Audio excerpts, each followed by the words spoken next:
संतोष Gandhi ji, P के आर्यन जी, संजीत सिंह राजपूत, संजीत भैया के प्रणाम करते हैं। फूल भेजले बनी हमारा बा। और राजू रिक्शा वाला के आप सब से एक बार और हम विनती करब कि रोशन जाई टीम फिल्म भोजपुरी के यूट्यूब चैनल से फिल्म के आप सब देखिए। फिल्म में ई दर्शावल गइल बा कि नेचुरली बा जैसे गांव जवार के लेके बा में कहानी।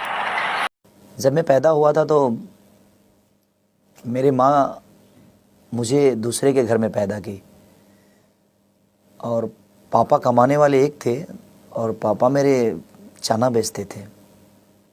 बारिश में मेरा घर ढह गया था और घर में रहने की संभावना थी ही नहीं, तो बगल के ईंट का घर था, मेरे अपने गांव के थे वो, तो उनके घर में ही मेरा जन्म हुआ था शायद, ऐसी माँ बताती है मेरी।